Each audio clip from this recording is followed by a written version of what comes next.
Merci à tous de suivre notre entretien avec le pasteur Ange. Bienvenue à Luna, visionnaire de l'Église La Vie en Jésus. Bonjour pasteur. Bonjour madame la journaliste. Tout à l'heure, on venait de suivre donc ce plateau animé par Chevry Diaz autour de la discrimination, des discriminations basées sur l'orientation sexuelle. Et vous souhaitez dire un mot là-dessus?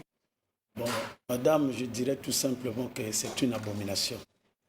La Bible interdit ces pratiques.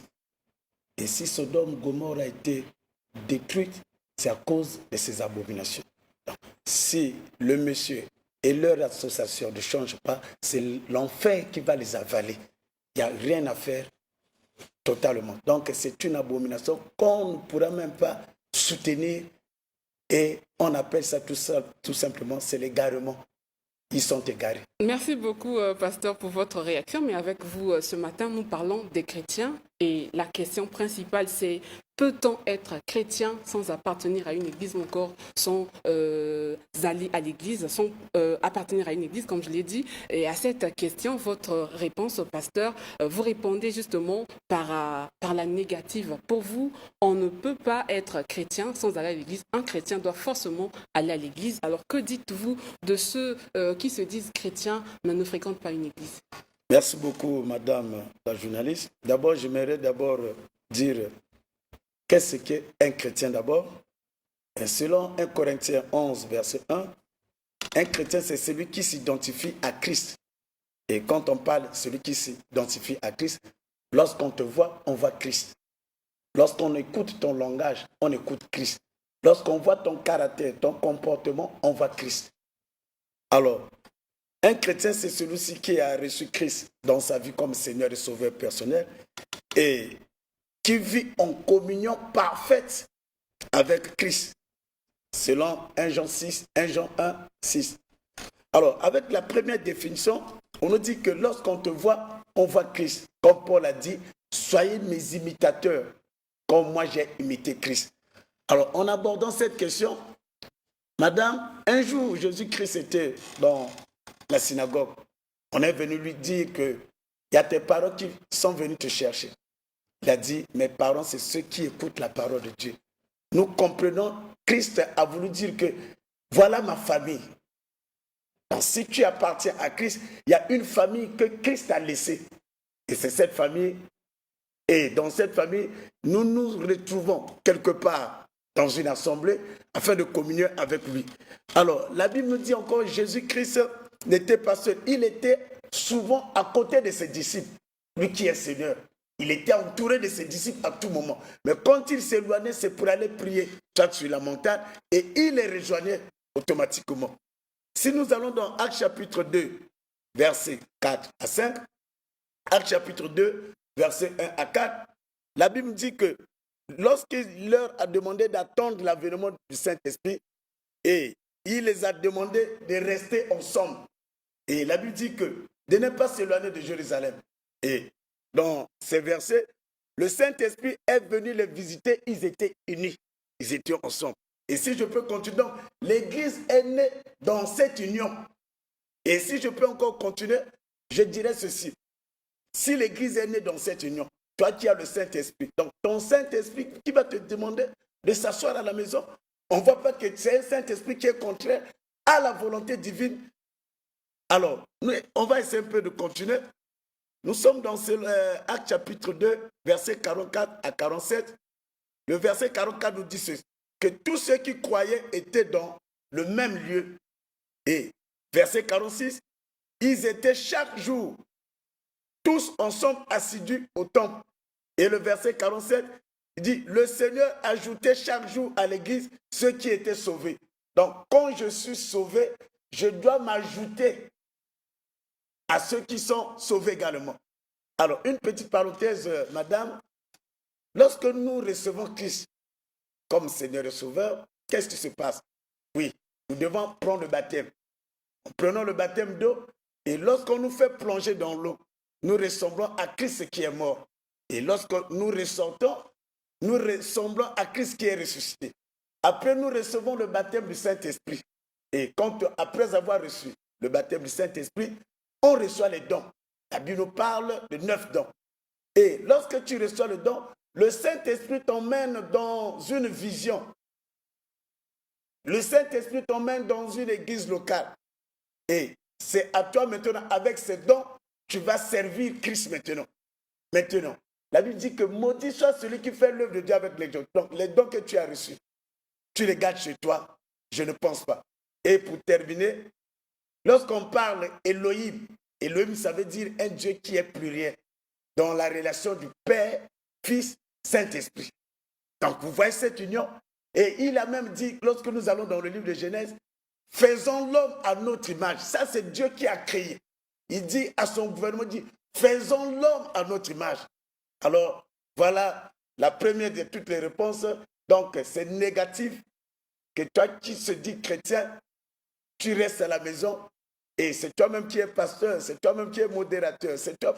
Alors, il y a quelque chose d'anormal. Pasteur Aluna, vous conviendrez avec moi, un chrétien, c'est celui qui adhère au christianisme, et vous avez aussi dit tout à l'heure que c'est celui qui doit vivre en communion avec Jésus, et donc son comportement doit être conforme aux préceptes de la religion, et c'est donc cette personne-là qui marche dans la droiture et qui lit aussi sa Bible, on peut le dire, comme c'est dit dans Josué, que Josué 1,8 le dit. Et Matthieu 6, verset 6 dit également que quand tu pries, tu rentres dans ta chambre, ferme la porte, ton Père qui voit dans le secret te le rendra. Pasteur, en tenant compte de ces arguments-là, est-ce qu'on doit encore dire que c'est obligatoire d'aller à l'église? Merci beaucoup, madame. Votre question, elle est intéressante, mais sauf que la façon de l'exprimer et le fond de la question, ça n'émane pas et ça ne convient pas avec votre, c'est-à-dire le raisonnement que vous venez de poser comme la question. Alors, lorsque la Bible dit, Jésus dit, lorsque vous voulez prier, rentrez dans votre chambre.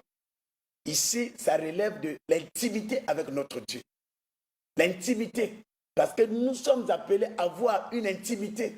On peut prier ensemble, mais chacun doit avoir une intimité avec son Dieu. Mais si je suis en conformité avec les préceptes, les règles de la religion, je marche dans la droiture, et c'est ce que Dieu recommande. Est-ce que donc c'est encore obligatoire d'aller à l'église? Je peux prier à la maison? Non, non, non. Écoutez, madame, oui, respecter les préceptes, oui. D'accord. Mais le problème, lorsque nous allons à l'église, une fois à l'église, qu'est-ce qui se passe? Il y a la croissance spirituelle. C'est ce qu'on gagne, en fait. C'est que nous gagnons lorsque nous allons à l'église. Il y a la croissance. Nous évitons les hérésies. Parce que tu as dans ta tête des choses où, lorsque tu arrives à l'église, et en écoutant la prédication, tu te dis que je suis dans l'erreur, aussitôt tu te réponds. Et la Bible dit que, faute de bois, il n'y a pas eu de feu. Donc le bois, c'est nous, les chrétiens également. Et le bois, c'est quand nous sommes ensemble. Le bois est poussé et il y a un feu qui s'allume. Et c'est à travers ce feu où s'opèrent des guérisons, à travers ce feu s'opèrent des délivrances. Donc, lorsque vous êtes seul à la maison, vous êtes exposé à beaucoup de choses que vous ne pouvez même pas y remédier.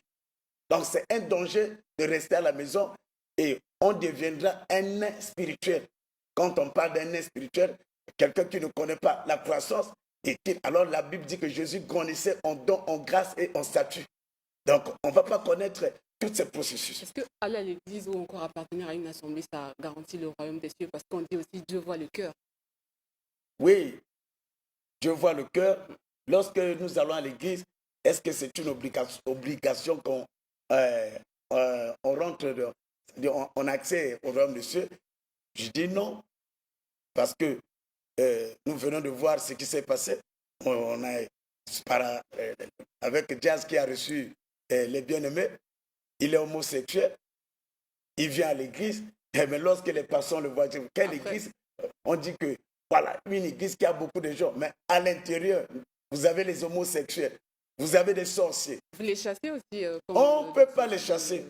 On laisse le temps que la personne puisse se repentir. Mais un jour, Jésus peut nous surprendre. Lorsque Jésus peut nous surprendre, on ne voit pas seulement la fin du monde. Lorsqu'il retire ton âme, mais tu vas te présenter devant lui. Donc, c'est pourtant dire que ce n'est pas ceux qui arrivent, qui viennent à l'église, qui vont avoir accès au royaume, mais c'est ceux qui se sont repentis et qui marchent dans la crainte de Dieu, et le royaume des cieux leur est accordé.